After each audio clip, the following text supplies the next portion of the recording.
Assalamualaikum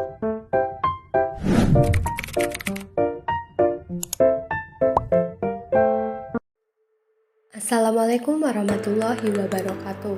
Perkenalkan, nama saya Ananda Rias Nur Arifah dari kelas PGSD 2A.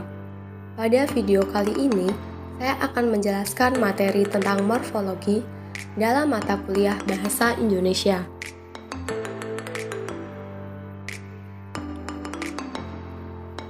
Pengertian morfem.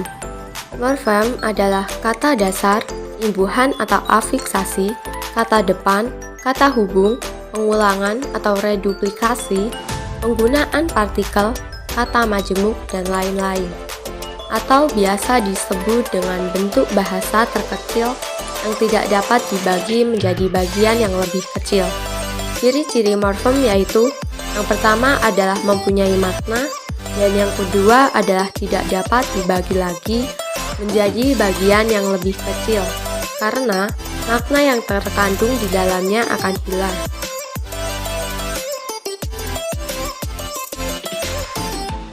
Jenis morfem. Morfem bebas. Morfem yang dapat berdiri sendiri tanpa kehadiran morfem lain dalam pertuturan. Misalnya, saya, duduk, kursi, kapal. Semua kata dasar yang dapat berdiri sendiri dikategorikan sebagai morfem bebas.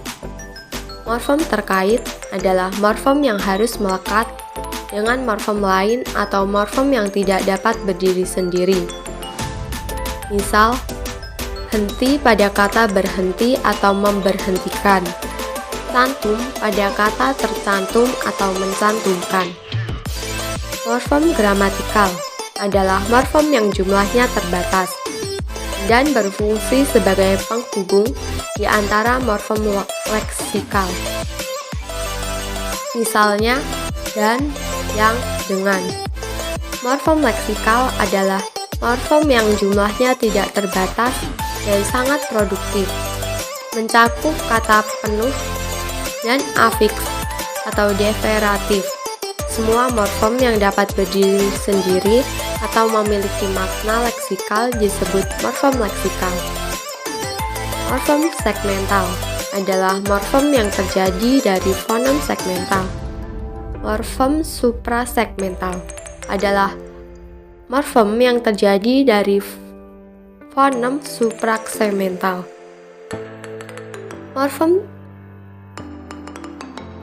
Morfologi terbagi adalah morfem yang realitasnya dalam bentuk morfem yang diantarai oleh unsur seperti ke, an, pada, kata keadaan.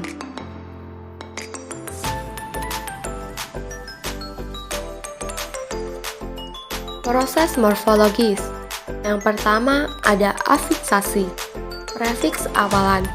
Prefiks adalah afiks yang ditempatkan di bagian muka suatu kata dasar, misalnya ber, me, per, pen, di, se, ke, para, maha, dan seterusnya. Infiks atau sisipan. Infiks adalah afiks yang diselipkan di tengah kata dasar, misal l, m, r, dan seterusnya. Sufiks atau akhiran.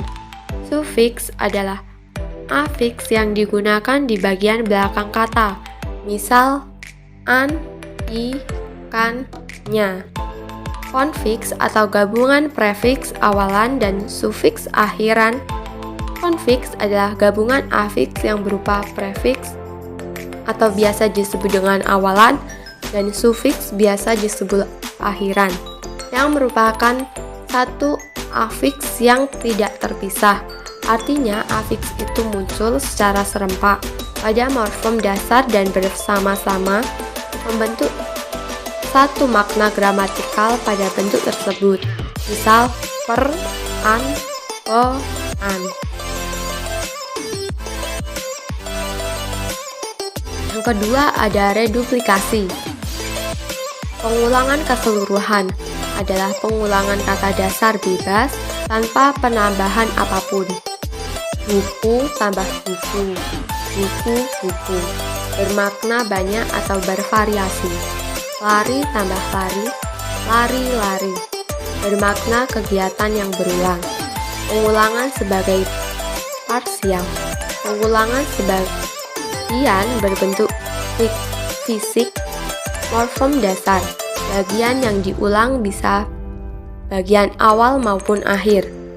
Daun tambah daun adalah dedaunan, bermakna banyak atau bervariasi.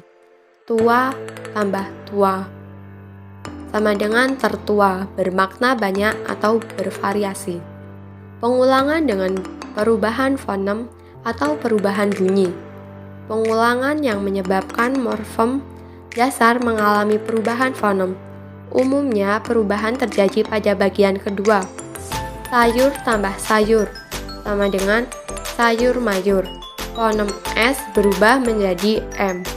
Gerak tambah gerak sama dengan gerak gerik. Fonem A berubah menjadi I.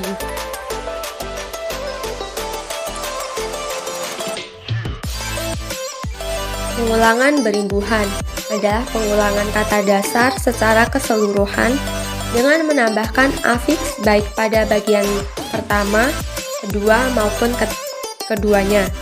Jalan tambah jalan artinya berjalan-jalan. Penambahan prefiks pada bagian pertama. Tari tambah tari bermakna tari-tarian.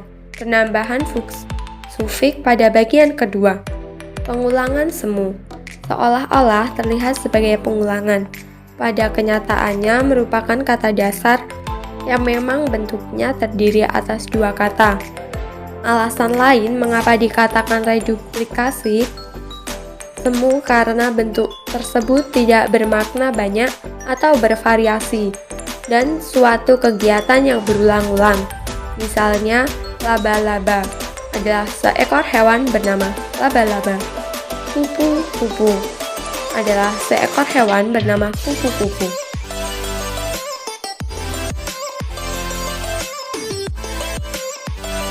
Yang ketiga adalah perubahan intern. Intern atau diri sendiri. Perubahan intern dimaksudkan membentuk kata melalui perubahan pada bentuk dasar morfem sendiri atau regular verb. Perubahan bentuk ini dipengaruhi waktu atau kuantitas. Perubahan intern umumnya terjadi pada bahasa yang mempersoalkan waktu dan kuantitas dalam proses pembentukan kata, misalnya bahasa Inggris.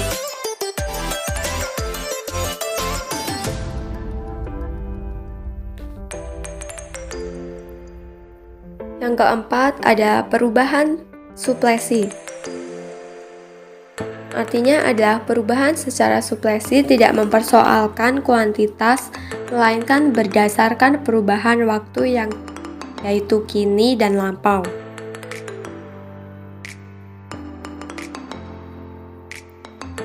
Yang kelima adalah pemajemukan.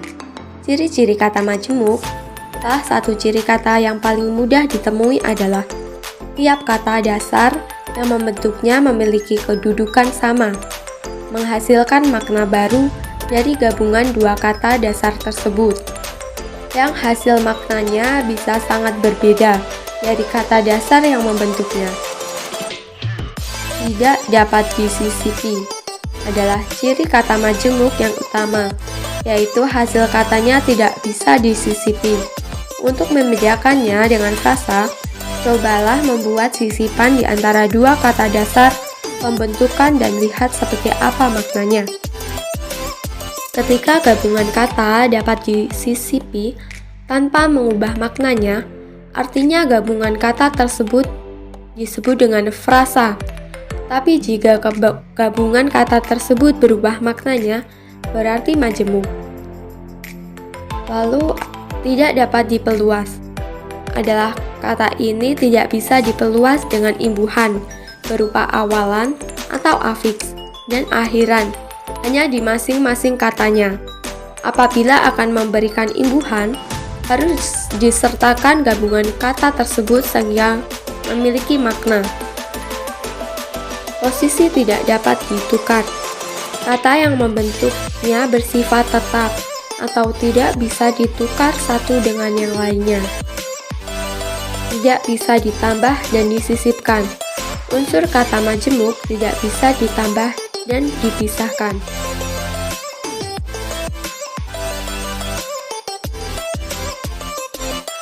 Posisi tidak dapat ditukar.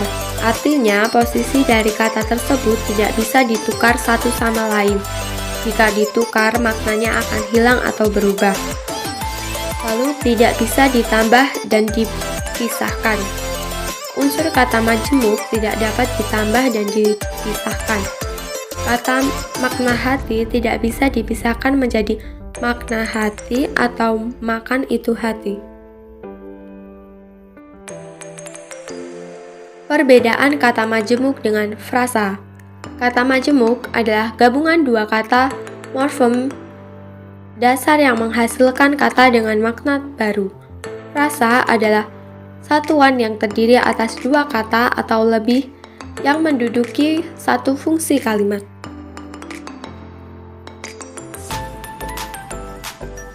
Macam-macam kata majemuk. Yang pertama ada endosentris atributif, adalah kata majemuk yang disusun dengan konstruksi sama dengan salah satu atau semua unsur pembentukannya. Salah satu unsur itu bertindak sebagai inti, sedangkan yang lain sebagai pembatas. Yang kedua ada endosentris koordinatif, adalah terjadi bila kedua unsur pembentukannya sederajat kedudukannya. Yang ketiga, ada eksosentris, adalah terjadi bila kelas kata, gabungan lain atau berbeda dari salah satu atau semua unsur pembentukannya.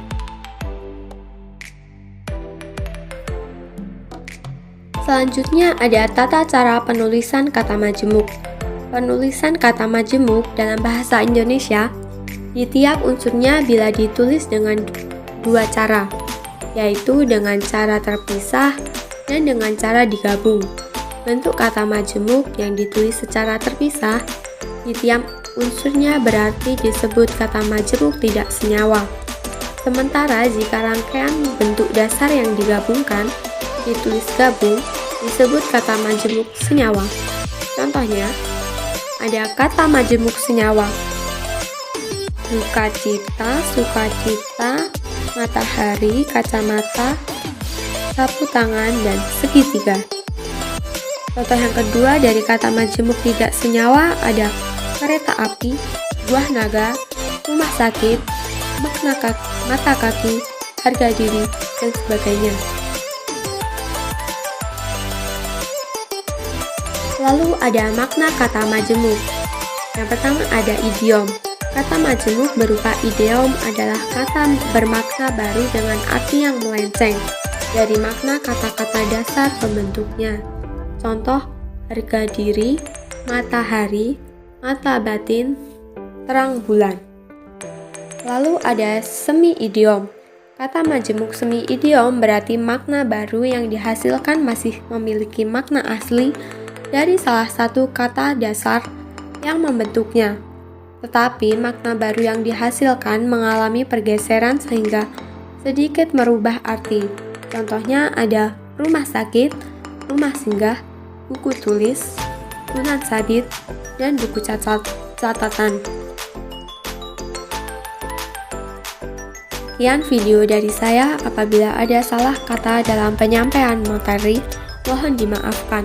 Wassalamualaikum warahmatullahi wabarakatuh.